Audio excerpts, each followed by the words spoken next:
बिस्मिल्लाहिर्रहमानिर्रहीम। बहुत बहुत शुक्रिया आपकी आमद का। इससे पहले कि मैं आपको आज की कैबिनेट की कार्रवाई और जो अहम फ़ैसले हुए हैं उसके बारे में बताऊं, मैं रिक्वेस्ट करूंगा मिनिस्टर इंडस्ट्रीज से हमाद अज़हर साहब से कि वो आपको शुगर के बारे में आपको कुछ मालूमात दें, क्योंकि इन्होंने जाना है, तो मैं चाहता हूं कि ये पहले बात कर लें। शुक्रिया। बिस्मिल्लाहिर्रहमानिर्रहीम। जैसा कि आप जानते हैं कि मुल्क में शुगर की जो कीमत है चीनी की, वो बढ़ी थी चंद माह पहले, और उसके लिए हुकूमत ने कुछ इक़दाम उठाए थे। पहला इक़दाम ये था कि एक कानून साजी की गई थी कि शुगर मिल्स जो लेट चलती हैं और फिर उससे किसान को भी फ़र्क पड़ता है, गंदम की बिजाई में भी देर होती है, उसका भी नुकसान होता है, उसके लिए कानून को अपडेट किया गया था। और जहाँ पे 50,000 रुपये जुर्माना था, वहाँ 50 लाख रुपये यौमिया जुर्माना रखा गया। और इसका नतीजा ये निकला कि इस मरतबा बड़े अरसों के बाद, शायद दिहाई के बाद, हमारा एक अर्ली क्रशिंग सीज़न शुरू हुआ और 10 नवंबर और 15 नवंबर को तकरीबन पंजाब की तमाम मिल्स जो थीं वो उनकी क्रशिंग शुरू हो गई। दूसरा हमने ये किया कि तकरीबन 1.25 लाख टन के करीब हुकूमत ने चीनी जो है वो इंपोर्ट की, और ये चीनी जो थी ये सस्ते नरखों के ऊपर, कंट्रोल रेट के ऊपर, पंजाब हुकूमत और खैबर पख्तूनख्वा हुकूमत ने जो क्या कि अपनी डिमांड के मुताबिक इसको उन्होंने मार्केट्स में और अजला में तकरीबन 5,000 रिटेल आउटलेट्स पे सिर्फ पंजाब में इसको सेल किया गया 83 रुपये, 81 से 83-84 रुपये कीमत की के ऊपर। इसी तरह यूटिलिटी स्टोर्स कॉरपोरेशन ने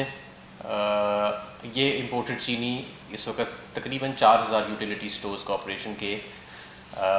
ऊपर 68 रुपये कीमत, 68 रुपये के केजी के ऊपर ये चीनी जो है वो मौजूद है। इन सारे इक़दामात के बाद जो एक अच्छा हमें चीज़ देखने में ये आई कि पिछले 10 दिन के अंदर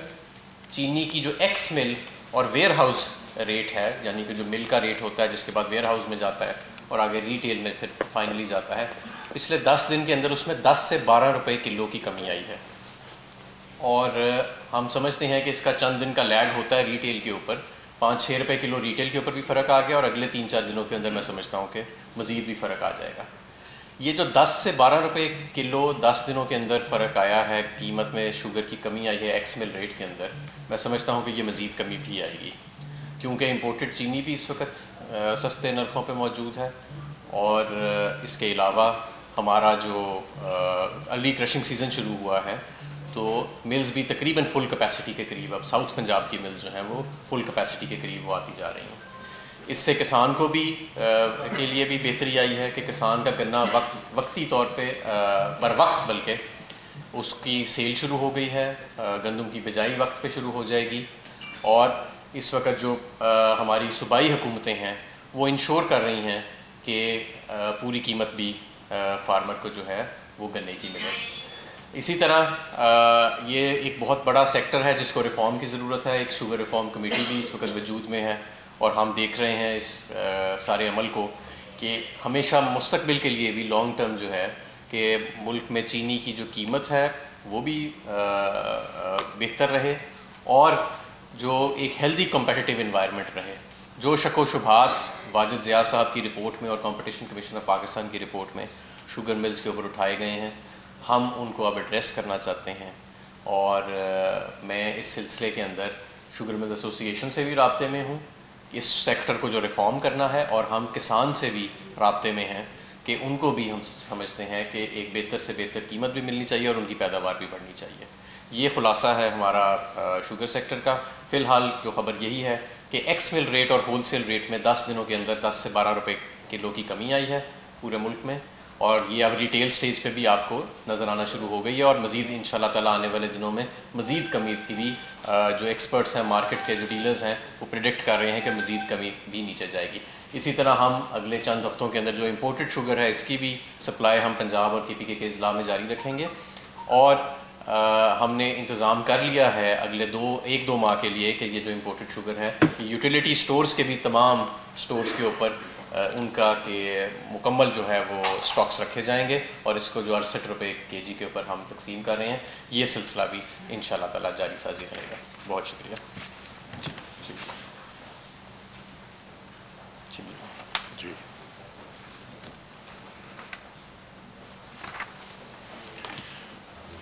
जी, बहुत शुक्रिया अहमद अज़हर साहब। आपको शुगर के बारे में बता रहे थे और कुछ ही देर बाद आपको खुसरो बख्तियार साहब भी आपको आटे के बारे में ब्रीफिंग देंगे। तो आज की जो कैबिनेट मीटिंग थी, बुनियादी तौर पे उसमें जो सबसे पहले चीज़ को डिस्कस किया गया वो था कि जैसे आप जानते हैं कि हमारे मुल्क में रेप के वाक़यात बहुत ज़्यादा हो रहे हैं और मासूम बच्चियों से लेकर ख़वातीन सब इसमें एक बड़े ही एक लहर सी है जो कि शायद पहले भी होती हो, लेकिन अब ज़रा ज़्यादा उसके वाक़यात हमें नज़र आने लगे हैं। तो प्राइम मिनिस्टर साहब ने ख़ास तौर पे जो सिंध में जो वाक़या हुआ था उसका उन्होंने बड़ी सख्ती से नोटिस किया और उनको बड़ी तकलीफ़ हुई उस वाक़ये पे, क्योंकि जिस तरह उस बच्ची के साथ और उस बच्ची की माँ के साथ ज़्यादती की गई, उसकी बुनियाद पर उन्होंने दिन रात लॉ मिनिस्ट्री को कहा था कि इस सिलसिले में एक ऑर्डिनेंस लाया जाए जिसमें बुनियादी तौर पे पनिशमेंट्स का, सज़ाओं का तयन किया जाए, जो कानूनी वजूहात हैं जिसकी वजह से जो रेप के जो मुल्ज़िमान होते हैं वो अक्सर उनको रिलीफ मिल जाती है कोर्ट से। तो उस ऑर्डिनेंस में जो डेफिनेशन है, तशरीह है मुख्तलिफ़ चीज़ों की, इसमें रेप और गैंग रेप क्या उसको भी इंक्लूड किया गया है, सज़ाएँ क्या हो सकती हैं, ये सारा एक मुफस्सल एक कानून सा बनाया है जिसकी कि उसूली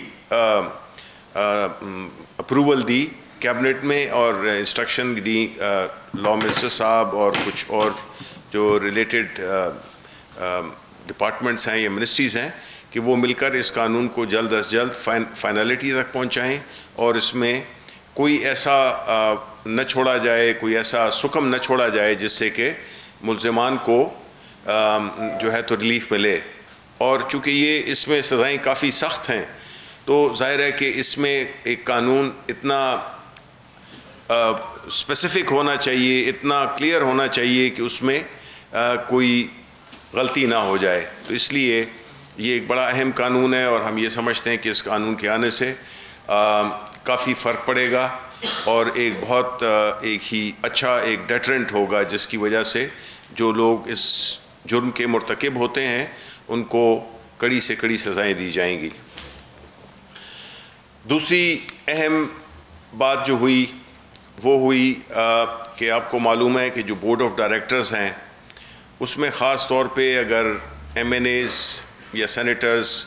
उनको शामिल किया जाए जो कि प्रो बोनो बेसिस पे होता है, तो उस सिलसिले में जो मुस्तफ़ा इम्पैक्ट्स केस के रोशनी में आर्टिकल 186 के तहत जिस पे कि फ़ैसला आया था उसमें एक उस बात पर और दूसरा जो पोस्ट जो एक्सपो फैक्टो जो केसेस होते हैं यानी तैनाती के बाद जो उसकी जो अप्रूवल ली जाती है उसका भी यही मुस्तफ़ा इम्पैक्ट्स केस से डायरेक्ट ताल्लुक़ था, इसी पे ही कोर्ट ने फ़ैसला दिया था। और दूसरा था बोर्ड ऑफ डायरेक्टर्स का। तो इस सिलसिले में प्राइम मिनिस्टर ने और कैबिनेट ने लॉ मिनिस्टर को इजाज़त दी कि वो इस केस को एक रेफरेंस के तौर पे सुप्रीम कोर्ट में दाखिल करें और रहनुमाई हासिल करें इन दो इश्यूज़ पे। उसके अलावा जो अहम चीज़ थी वो थे इकोनॉमिक IT इकोनॉमिक पार्क्स। ये इस्लामाबाद में भी, लाहौर में और पेशावर में इनका अप्रूवल हुआ और इसके साथ साथ ही जो हमारे MKM के अलाए हैं IT के मिनिस्टर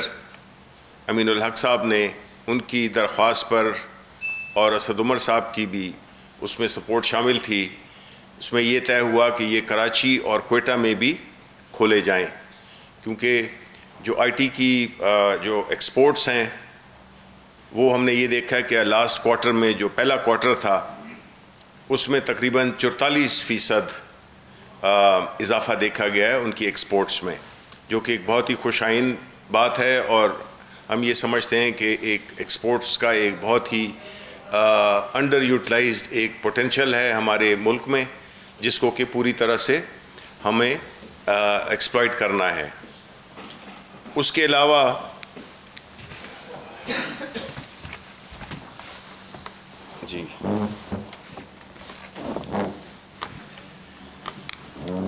ये तो कैबिनेट की जो मेन बातें थीं, और इसके बाद जो है आपको एक तफसीली ब्रीफ भी दे दिया जाएगा जिसमें कि जितने भी इश्यूज़, काफ़ी 16 एजेंडा आइटम्स थे जिस पे कि मुख्तलिफ फ़ैसले हुए। मैं ज़िमनन गिलगित बल्तिस्तान की इलेक्शंस के बारे में मुख्तसर सी बात करना चाहूँगा कि जिस तरह की कामयाबी पाकिस्तान तहरीक इंसाफ को मिली इस इलेक्शन में, उसके लिए हम गिलगित बल्तिस्तान के अवाम के शुक्रगुज़ार हैं और हम उन्हें यकीन दिलाते हैं कि जो उनका फ़ैसला था वो सही फ़ैसला था और उन्होंने माजी की हुकूमतों को देखा, अब वो देखेंगे पाकिस्तान तहरीक इंसाफ की हुकूमत को भी देखेंगे। कल और परसों में जो शरपसंदी पाकिस्तान पीपल्स पार्टी कर रही है वहाँ पे, जिसमें कि अमलाक को नुकसान पहुँचाया गया, जिसमें कि गाड़ियों को आग लगाई गई, ये इस किस्म की का रवैया मुकम्मल तौर पे हम उसकी मज़म्मत करते हैं और जितने भी जो भी उसमें शामिल थे इस आर्सन में,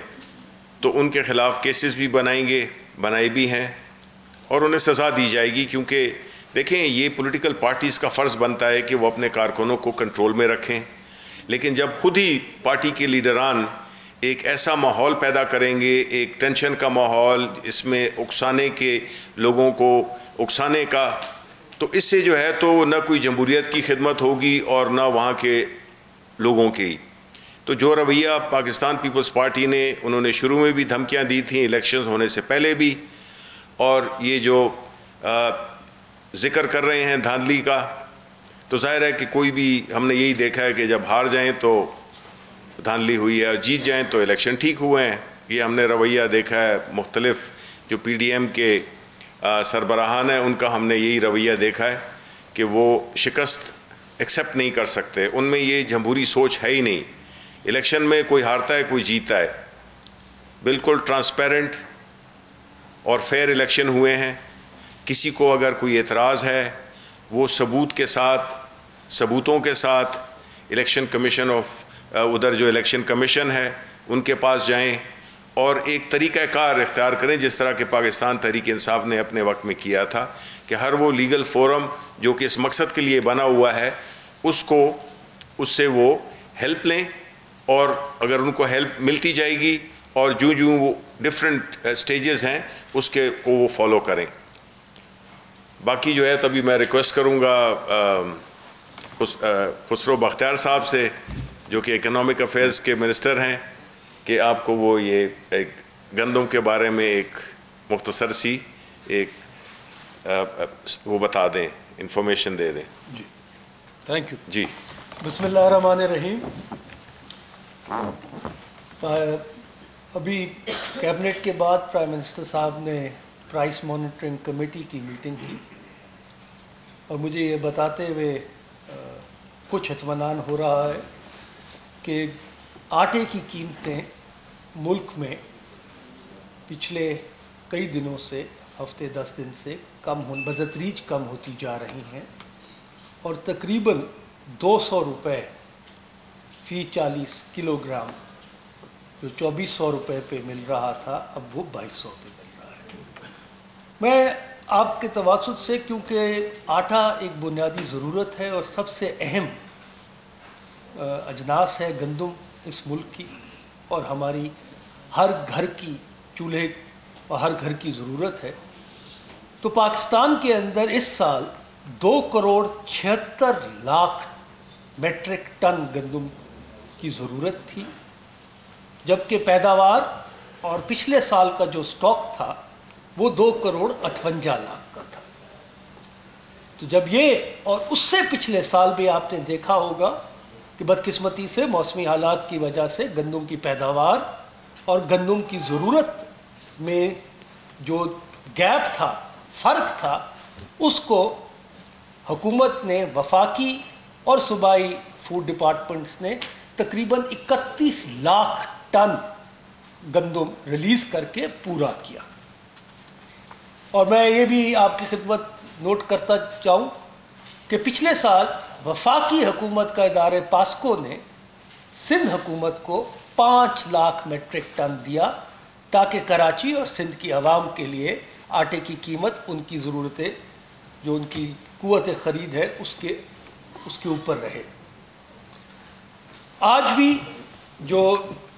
इत्तलात आई हैं, कराची में इस वक्त भी आटे की कीमत और आटे की कीमत बाकी मुल्क से ज़्यादा है। उसके सबसे बड़ी वजह हुकूमत सिंध ने जो रिलीज़ेस, ये भी मैं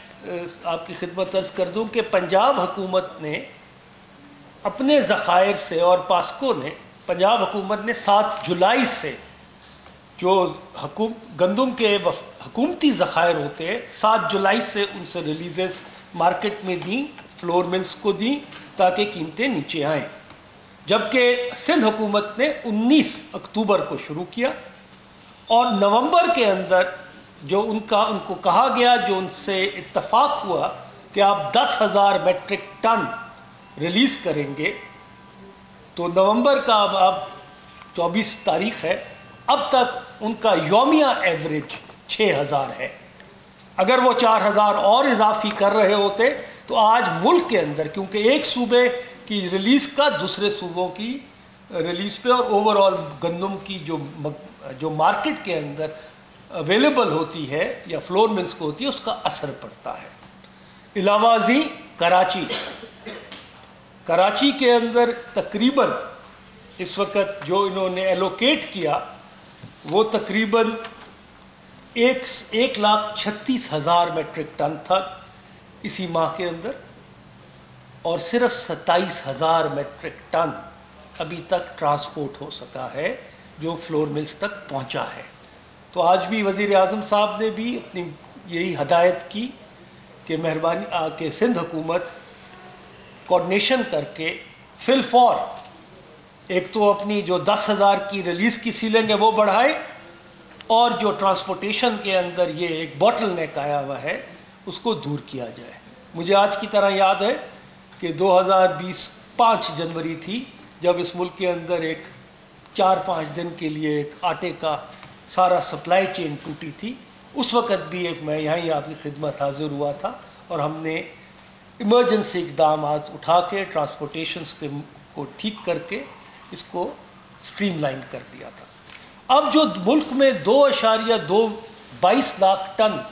जो गंदम की कमी है उसको कैसे पूरा किया जा रहा है, वो इंपोर्ट के ज़रिए से पूरा किया जा रहा है। नवंबर इसलिए कीमतें आप देखेंगे कि कीमतें नीचे आना शुरू हो गई हैं। अभी नवंबर के आखिरी हफ्ते में 2,95,000 मेट्रिक टन और जहाज़ लगने हैं। दिसंबर में 4,46,000 मेट्रिक टन, जनवरी में 4,55,000 मेट्रिक टन, और फरवरी में 3,90,000 और मार्च में 1,65,000 टन। इसके साथ साथ 5 साल के अंदर आपने देखा कि नून लीग के 4 साल गंदम की जो इमदादी कीमत थी वो 1,300 रुपये रही। इस हुकूमत ने आके इसको 1,650 पे ले गए। ये तकरीबन 28-27% इजाफा किया ताकि जो ज़मींदार है, किसान है, उसको भी एक जायज़ मुनाफा मिले, क्योंकि उसकी इनपुट कॉस्ट भी बढ़ गई है। और बदकिस्मती से ये मुल्क की बढ़ती हुई आबादी के तनासुब से हमारी ज़रूरी पैदावार उसके साथ उस रफ्तार से ना बढ़ सकी। 2013 से 2018 तक मुल्क की कुल जो क्रॉप सेक्टर की ग्रोथ है वो सिर्फ 4% है, जबकि आपकी आबादी तकरीबन 2 के करीब बढ़ती है। गंदम की ज़रूरत, आबादी जो बढ़ती है हर साल, उस तनासब से भी तकरीबन आपको 5 लाख मेट्रिक टन हर साल आपको इजाफी चाहिए होता है, क्योंकि आपकी आबादी बढ़ जाती है। तो मैं ये आपकी खिदमत अर्ज़ कर रहा हूँ कि प्राइम मिनिस्टर ने आटे और गंदम के ऊपर और बाकी अजनास के ऊपर पूरी एक प्राइस मॉनिटरिंग कमेटी है जो वज़ीर ख़ज़ाना Hafeez Shaikh adviser on finance lead करते हैं, बाकी वज़ीर उसके मेंबर हैं, और प्राइम मिनिस्टर ख़ुद सारे सूबों के साथ बैठ के ये कोऑर्डिनेशन कर रहे हैं, जिसके अब असरात आ रहे हैं। और इंशाअल्लाह मैं पुरुमीद हूँ कि सपोर्ट प्राइस के साथ इंशाअल्लाह अब जो फसल काश्त की जा रही है इसका भी अच्छी पैदावार आएगी, अगर मौसमी हालात अच्छे रहे। ये बारिशें बहरान रहमत हैं बहरानी इलाके की गंदम की फसल के लिए। शुक्रिया। शुक्रिया जी। थैंक यू जी।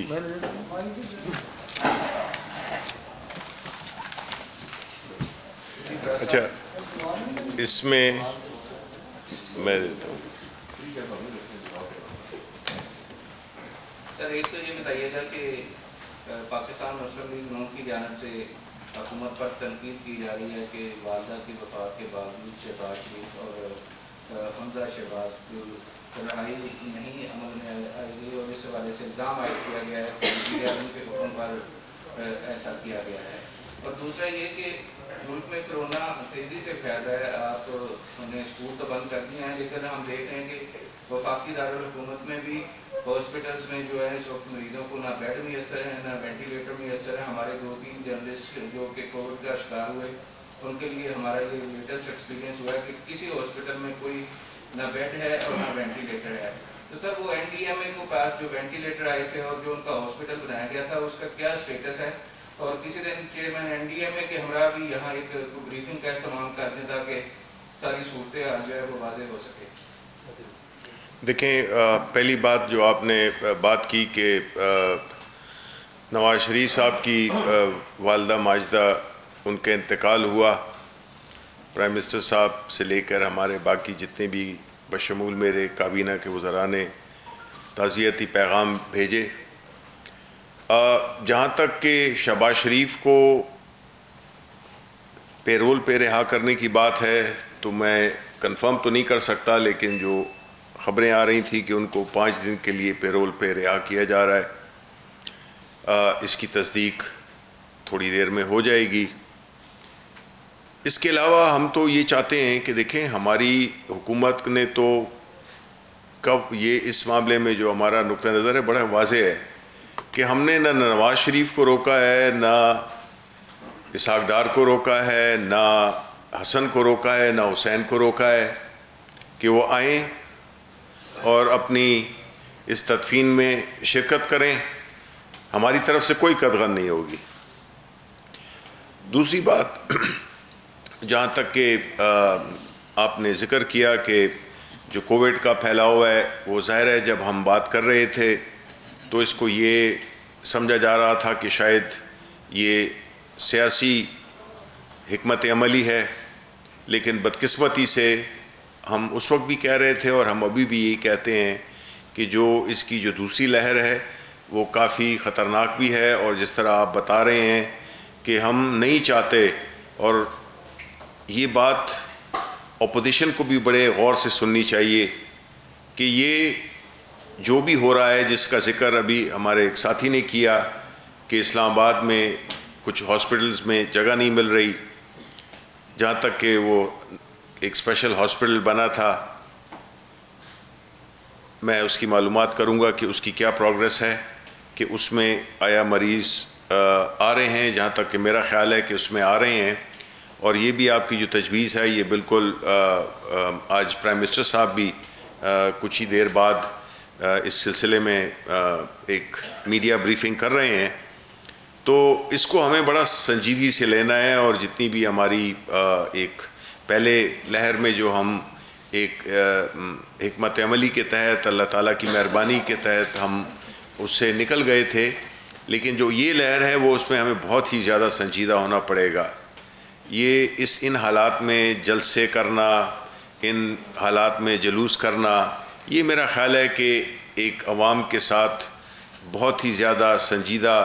एक जुर्म होगा जो कि हम अफोर्ड नहीं कर सकते हैं उसका मुर्तकब होने में। तो हुकूमत के पास पूरी तैयारी है, लेकिन एक लिमिट होती है। अच्छे ममालिक, यूरोप, अमेरिका, सब में एक स्टेज ऐसी आ गई थी जो कि खुदा न करे हमारे मुल्क में कहीं आ गई कि जिसमें कि अस्पतालों में जगह ही नहीं थी, लोग सड़कों पे लेटे हुए थे। ऐसे ममालिक जिनका कि एक बहुत ही ज़बरदस्त सेहत का निज़ाम है और उनका एक इंफ्रास्ट्रक्चर है, तो इसमें हमें बहुत ही एहतियात करनी चाहिए और कोई जो है इस किस्म की एक्टिविटीज़ जो कि मुआशी सरगर्मी से ताल्लुक़ नहीं रखती है, उससे बिल्कुल परहेज़ करना चाहिए। जो ऑर्डिनेंस आज मंजूरी दी गई है केसेस की रोकथाम के हवाले से, तो सीधा पॉइंट्स बता दें उसमें क्या क्या तजवीज़ हैं ऑर्डिनेंस में, कि सज़ाएँ क्या होंगी, कब तक केस का फैसला हो जाएगा, थोड़ा सा साथ जिंदगी कस्टरेशन के हवाले से भी बातचीत की जा रही है। क्या अगर कस्टरेशन होगी तो उसके साथ दूसरी सजाएं उसको मिलेगी या सिर्फ एक ही? देखें, ये अहम बातें हैं जिसमें कि जहाँ तक के सज़ाओं का ताल्लुक़ है,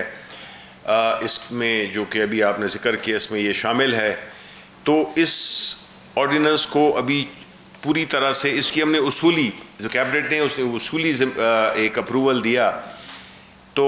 मैं नहीं चाहूँगा कि इस वक्त एक ऐसी चीज़ का मैं ज़िक्र करूँ जो कि कल ना हो, तो उसमें थोड़ी सी कन्फ्यूजन पैदा हो सकती है। लेकिन बुनियादी तौर पे इसमें डेफिनेशंस भी चेंज की गई हैं, इंसर्ट की गई हैं। यानी उसमें जो पुराने कवानीन थे उसमें रेप की हद तक ताल्लुक़ था, रेप जो रेपिस्ट है, इसमें अब गैंग रेप को भी शामिल किया गया है। और इसमें जो है जो सज़ाएँ हैं वो भी मुख्तलिफ़ तजवीज़ की गई हैं, जिसमें कि सज़ाए मौत तक भी है। तो चूँकि ये अभी फाइनलाइज नहीं हुआ है, इसको अभी इसकी नोक पलक जो है तो वो लॉ मिनिस्टर को दी गई है, और वो मेरा ख़्याल है कि मैक्सिमम एक हफ़्ते में इसको फाइनलाइज कर लेंगे। तो उस वक्त मेरा ख्याल है कि हम ज़्यादा बेहतर पोजीशन में होंगे इसके बारे में बात करने की। खबर आज छपी हुई है कि national coordination committee monitoring agencies को बनाएगी, ऐसी कंट्रोल वज़ीर आज़म ने, सॉरी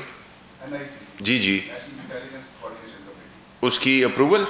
नहीं, आज की कमेटी में तो नहीं हुई है, आज की कैबिनेट कमेटी में तो नहीं हुई है। सर,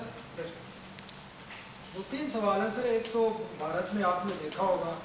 कि वो इस हद तक पाकिस्तान दुश्मनी पे उतर आए हैं कि बम्बई में और हैदराबाद दक्कन में एक मिठाई की दुकान थी, कराची स्वीट्स, उसके बोर्ड तक उतरा दी और उसके मालिक को पकड़ के दी। और आपका PTV उस वक्त एग्रीमेंट कर रहा है इंडियन ब्रॉडकास्टर से, जब जो भारत में कश्मीर के हवाले से मुतनाज़ा शिक हो चुकी थी। उसके बाद एक सवाल है उस पर, एक तो ये बता दें कि आप क्या है उस वायदे की फेडरल गवर्नमेंट और कैबिनेट से मंजूरी ली गई थी और कैबिनेट ने आज उनको कितने पैसे ट्रांसफ़र करने की मंजूरी दी है। दूसरा, आज ECC के मिनट्स भी थे जिसमें PIA में रिट्रैचमेंट का प्लान था, 3,500 मुलाजमीन उनके रिटायरमेंट देनी है, उनको रजा कराना, तो वो भी अप्रूव हुआ है। देखिए, पहला जो आपका सवाल है कि इंडिया में जो कराची मिठाई की दुकान थी जिसका नाम कराची स्वीट होगा, उस किस्म की जिस तरह के इंडिया उभर के आ रहा है दुनिया में, एक सेकुलर मुल्क के बजाय एक फाशिस्ट और एक इंतहा पसंद मुल्क, वो मुल्क जिसने कि न सिर्फ कश्मीर के अवाम पे जुल्म व बर्बरियत के नए रिकॉर्ड बनाए हैं, इसी तरह हिंदुस्तान में जो मुसलमानों के साथ बिलखुसूस जो सलूक वो कर रहे हैं, उनके जो कवानीन बने हैं मुस्लिम मुखालिफ ख़ास तौर पे, ये सारी बात इसी की गवाही देते हैं कि हमें एक ऐसे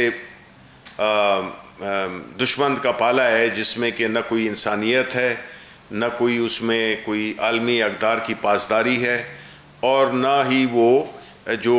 भारत का जो एक उन्होंने एक फसाड सा बनाया हुआ था कि वो बड़ा एक जमहूरी मुल्क है और एक बड़ा सेकुलर मुल्क है, उसकी उसने धज्जियाँ बिखेर दी हैं नरेंद्र मोदी ने। क्योंकि वो जिस एजेंडे पे अमल पैरा है वो सब आप सारी दुनिया उससे जान चुकी है। दूसरी बात जो आपने की कि आया हमने मायदा कोई किया है पीटीवी का, तो ऐसा नहीं है। ये वो पेमेंट थी जो कि पिछले साल सितंबर में हुआ था, जिसमें कि प्रीमियर लीग के कवरेज के लिए मायदा हुआ था। और ये जो पेमेंट है जो कि मेरा ख्याल है कोई, if I am not wrong, कोई $6,47,000, ये बुनियादी तौर पे जो आपने देखा होगा कि जो स्पोर्ट्स चैनल हैं, 10 स्पोर्ट्स हो गया या स्टार, ये सारे जो चैनल्स हैं,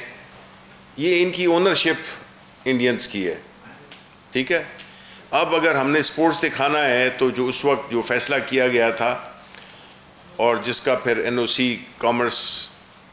मिनिस्ट्री ने दिया, क्योंकि उन्होंने ये पाबंदी लगाई थी, वो ये था कि जब आप कोई कवरेज करते हैं तो उसमें फिर अब कोई भी चीज़ हो जिसके के मालिकान इंडियंस हों, तो उसका मेरा ख्याल है कि बड़ा मुश्किल एक सिचुएशन होती है जिसमें कि आपको उनके साथ वो इंडियंस के साथ नहीं, आपको उस फर्म के साथ मुआहदा करना पड़ता है। तो ये एक आउटस्टैंडिंग पेमेंट थी जो कि हम कानूनी तौर पे हम मजबूर थे कि हम ये पेमेंट करें। तीसरा सवाल आपका PIA का, देखें इस सिलसिले में कोई आपको जो अभी तफसील मिल जाएगी इस पूरी जो कैबिनेट की जो प्रोसीडिंग्स हुई हैं, तो आपको राइटिंग में मिल जाएगा, तो उसको आप देख लें। एक तो क्योंकि दोनों बुजुर्ग जा चुके हैं, मतलब चीनी और आटा जो है साथ में, जिस तरह उन्होंने फरमाया कि 8 से 10 रुपए पिछले 10 दिनों में जो फर्क पड़ा है, एक तो ये बता दें कि इसका जो मिनिमाइज कितना आपका टारगेट है कि आप उस लेवल को उस हद तक लेके आएंगे इसे। और दूसरा, आपने कोविड का पिछले दफ़ा आपने बताया था कि उसके लिए हम बहुत सख्ती से अमल दरामद करा रहे हैं इसके SOPs के हवाले से। और तीसरा मतलब छोटा सा ये है कि जो आपने PTV का जिक्र किया, तो ये जो पेंशनर्स जो पिछले 3, 4 साल 5 साल से जो लोग मतलब है कि वो बाकायदा इंतजार नहीं कर रहे हैं अपने उनसे, तो उनका भी कोई है? देखिए जी, PTV पे मैं पहले आ जाऊंगा क्योंकि आपको मालूम है कि कल नईम बुखारी साहब को बोर्ड का मेंबर और चेयरमैन बनाया गया है। देखें ये सारे इदारे जिस तरह से चलाए जा रहे थे, मैं चाहूँगा कि जब एक दफ़ा हमारे पास पूरी मुकम्मल मालूमात आ जाएं, जिस तरह के हमें रेडियो पाकिस्तान की इंफॉर्मेशन तकरीबन मुकम्मल हो गई है और उस पर मैं अलहदा एक प्रेस कॉन्फ्रेंस करूँगा। इसी तरह पाकिस्तान टेलीविज़न की जो सूरत हाल है उस पर भी मैं एक अलहदा प्रेस कॉन्फ्रेंस करूँगा, ताकि हम बता सकें कि ये इन इदारों को किस बेदर्दी के साथ चलाया गया है और किस तरह से एक ऐसा इदारा जो कि एक इतनी एक शानदार माजी रखता था, उसको बिल्कुल किस तरह से तबाह बर्बाद कर दिया गया। नतीजा क्या होता है कि इस किस्म की जब मैनेजमेंट्स आती हैं जो कि न तो कोई वो इदारे को ठीक चलाती हैं, तो उससे बिज़नेस कम होता है, और एक स्टेज ऐसी आती है और ऐसी भर्तियां भी वो करते हैं जो कि सियासी बुनियादों पे होती हैं, तो उसके बाद उस इदारे के पास कुछ रह नहीं जाता सिवाय इसके कि वो पेंशनर्स की पेंशन दे, जो कि अल्हम्दुलिल्लाह अभी तक तो रेडियो पाकिस्तान टेलीविज़न वाले वो तो मिल रही है। लेकिन अभी हमने इस इदारे को इस तरह से बनाना है कि जिसमें कि ये एक ऐसा इदारा बने जिसमें कि जो लोग काम करें तो उनका मुस्तकबिल भी सिक्योर हो और नौकरियां पैदा हो सकें, और वो भर्तियां जो कि सियासी बुनियादों पे की गई थी जिसके कि कोई तुक नहीं बनती थी, ऐसे लोगों को एक अल्टरनेट दिया जाए कि ये इदारा जो है जिस तरह के चल रहा है उस तरह से मज़ीद चल नहीं सकता, क्योंकि हुकूमत की भी लिमिटेशंस होती हैं। ये नहीं है कि आप नोट हम छाप नहीं रहे हैं जिस तरह माजी में हुआ, तो कर्ज़ों पे कर्ज़े हम ले रहे हैं, तो हमें इन चीज़ों को ठीक करना होगा। जी शिबली साहब, जनरल मोहम्मद ज़ियाउल हक शहीद की काबीना से मंजूर शुदा 25% रीजनल कोटा की जो पॉलिसी थी, मौजूदा हुकूमत उसको ख़त्म करने जा रही है। तो इसमें मेरा सवाल ये है कि फ़वाइद क्या हैं, क्या फ़ायदा हुकूमत इससे हासिल करने जा रही है, और ये आज पेश हो गई है काबीना में, ये आपकी क्या चीज़, समरी किस चीज़ की? रीजनल कोटा देखें, रीजनल कोटा ख़त्म की बिल्कुल नहीं ख़त्म हुई। देखें, हम तो ये समझते हैं कि देखें, फॉर एग्ज़ाम्पल मिसाल के तौर पे एक इश्तिहार आया है हाउसिंग का प्रोजेक्ट जो कि बड़ी उससे हम उसको परसू कर रहे हैं। अगर वो सिंध के किसी नवाही इलाके में या खैबर पख्तूनख्वा के किसी एक दूर दराज इलाके में होगा, तो जो वहाँ का लोकल अखबार है उसे कोई पढ़ के ही वहाँ के लोग उसको उसके बारे में जान सकेंगे ना। वो बड़े अखबार तो पढ़ेंगे नहीं, ना अंग्रेज़ी के ना उर्दू के। ज़ाहिर है जो इलाकाई अखबारात होते हैं वही असल जो इन्फॉर्मेशन जो कि उन जिन लोगों के लिए एक प्रोडक्ट है, अब 3 मरले का 5 मरले का मकान, तो हम चाहेंगे कि इसकी जितनी भी पहुंच हो सके उस एक हुकूमत के एक ऐसे प्रोजेक्ट की, वो होनी चाहिए। तो उसमें तो जो इलाकाई अखबार है उनका तो कोटा का कोई किसी ने भी नहीं सजेस्ट किया। ये आपको पता नहीं, कोई नहीं हुई है, मतलब आप इंफॉर्मेशन मिनिस्टर से बात कर रहे हैं, इसीलिए सर आपसे सवाल की। हाँ, तो नहीं, ये इस तरह तक कोई स्कीम अंडर गौर नहीं है।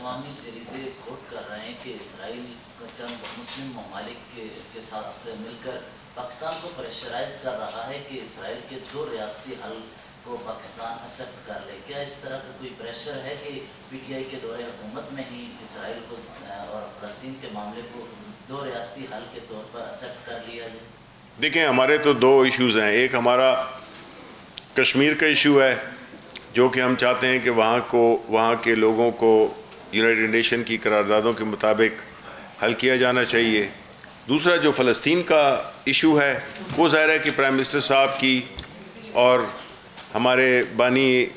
कायदे आज़म की हमारी जो स्टेटेड पोजीशन है उसमें कोई तब्दीली नहीं आई है। ठीक है जी। सर ये बता दें, सर आपकी गवर्नमेंट इंतखाबी इस्लाहात करना चाह रही है और सवाल साहब ने मुसद्दा भी तैयार कर लिया जी। सर अक्सरियत नहीं है आपके पास, फिर सर ये इंतखाबी इस्लाहात कैसे करेंगे आप? तरीकाकार आपने सोचा है? देखें, वो लोग जो धांधली का ढोल पीटते हैं और जो लोग संजीदा हैं, जो कि मेरा ख्याल है कि नहीं है, तो उनको तो हमने एक्सपोज करना है कि जी ये जो